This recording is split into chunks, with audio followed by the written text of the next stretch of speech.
শুভেন্দু অধিকারী মহাশয় নিজে ফোন করে বলছেন যে ওটা আমি ছেড়ে দিয়েছি, এটা কেন আটকে রেখেছিল জানি না, ওই আর একটা জায়গায় গিয়ে আটকে গেছে, তুই যা তো কালকেই এটা ক্লিয়ার হয়ে যাবে, এটা এতদিন তোদের পেন্ডিং রয়ে গেছে, আগে বলিসনি কেন, আর তোদের সব ঠিকঠাক চলছে তো, না হলে পরে কিন্তু আসবি।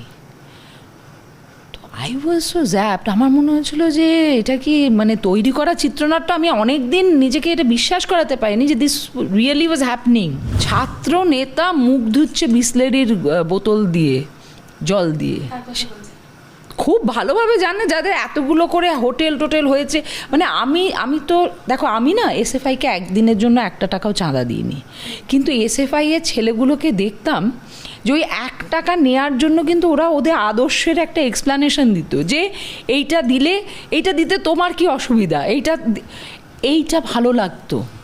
তুমি টিএমসিপির কারোর সঙ্গে তুমি আর্গিউ করতে পারবে? তারা জানে তাদের কি আদর্শ ছিল, জানে না বলেই আজ সব ভেঙে গেছে।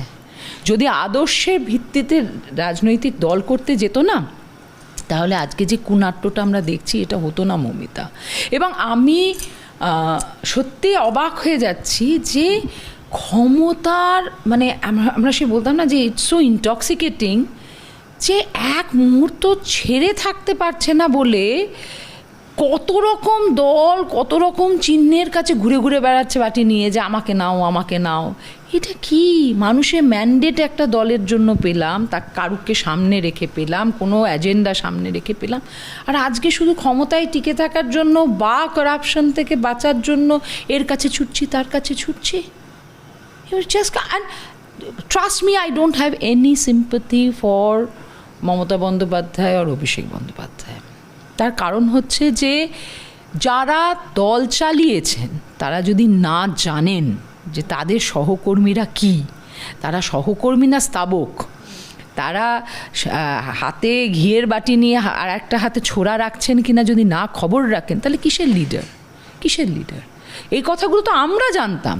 কালীঘাটে যাদের ওপরে মানে ভবানীপুরে মমতা বন্দ্যোপাধ্যায় ইলেকশন যাদের ওপর দায়িত্ব দিয়েছিলেন, তারা কেউ আজ কালীঘাট তৃণমূলে আছে? এটা কি এনাফ এক্সপ্লানেশন নয় উনি কেন হেরেছেন? নন্দীগ্রামে উনি যখন হেরেছেন তখন আমি একটা কথা বলেছিলাম যে নন্দীগ্রামের দায়িত্বে যারা ছিল তারা কেউ মমতা বন্দ্যোপাধ্যায়ের উপর আস্থা রাখতো? আর তুমি উল্টোটা দেখবে, শুভেন্দু অধিকারী মহাশয়, আমি মানে আজ উনি বাংলার মুখ্যমন্ত্রী, আমি ওনাকে দেখেছি তখন ছাত্র নেতা হিসেবে, ওনার যথেষ্ট নাম, আস্তে আস্তে যুবনেতা, এবং একটা ফন্ডনেস ছিল কলকাতার ইউথের মধ্যেও, সেটা আমার কাছে খুব ইন্টারেস্টিং লেগেছিলো। যখন আমি প্রথম পলিটিক্যাল অ্যানালিস্ট হিসেবে কথা বলা শুরু করি, আমার মনে হয়েছিল যে মিদনাপুরের একজন ছেলে সে কী করে এতটা মানে ক্যাপটিভেট করছে। তো আমার মনে আছে একটা ঘটনা, আমি একটি ছেলের সঙ্গে কথা বলছি যে তোমার কেন ভালো লাগে শুভেন্দু অধিকারীকে? হ্যাঁ, কারণ আমার তখন মনে হচ্ছে যে তৃণমূলের তখন অভিষেকের উত্থান ঘটছে, এই শুভেন্দু অধিকারীকে ধরে আর একটা দল বাঁচার চেষ্টা করছে যে আমরা এইটা মেনে নেব না, পরিবারতন্ত্র মেনে। তখন বলে, দিদি জানো তো যখনই দরকার পড়ে না শুভেন্দু তাকে পাই। তা আমি বললাম তুমি আমি বললাম মন্ত্রী হয়ে গেছে এখনও পাবে? তখন বলছে একদম পাবো জানো তো। আমি বললাম দেখি ফোন ঘোরাও তো আমার সামনে একটা প্রয়োজন নিয়ে। অ্যান্ড হি কলড আপ, ফোনটা কিন্তু 2বার বা 3বার বেজেছিল, হ্যাঁ, অ্যান্ড হি পিকড আপ।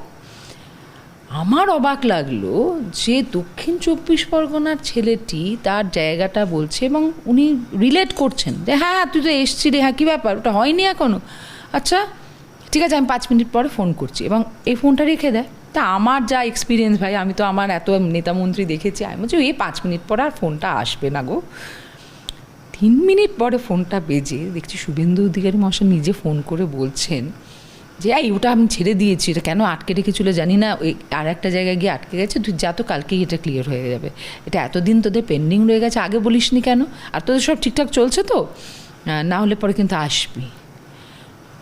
তো আই ওয়াজ সো জ্যাপড, আমার মনে হয়েছিল যে এটা কি মানে তৈরি করা চিত্রনাট্য, আমি অনেক দিন নিজেকে এটা বিশ্বাস করাতে পারিনি যে দিস রিয়েলি ওয়াজ হ্যাপনিং। কারণ আমি মিথ্যাচার মুখোশ দেখে দেখে অভ্যস্ত। শুভেন্দু অধিকারী বাদে যদি আমি কারুককে দেখে থাকি, তাকে আমি অনেক বেশি কাছ থেকে দেখেছি, একবারে ব্যক্তিগত স্তরে দেখেছি বলে আমি তাকে জানি, শোভন চ্যাটার্জিকে, যারা টাস্ক মাস্টার ছিল, যারা মমতা বন্দ্যোপাধ্যায় যা ভাবতেন, এই যে মমতা বন্দ্যোপাধ্যায়ের সবচেয়ে সাকসেসফুল যদি টেনিওরটা দেখো, তা সেখানে কিন্তু এইসব লোকেরা কাজ করছে। শোভন চ্যাটার্জি, শুভেন্দু অধিকারী, এরা সব কাজ করছে। সুব্রত মুখার্জির ওই এক্সপিরিয়েন্স নিয়ে উনি কাজ করছেন। শোভনদেব চ্যাটার্জি তুমি বলো, আমি বললাম এই বাজারেও এরা জিতেছে কেন?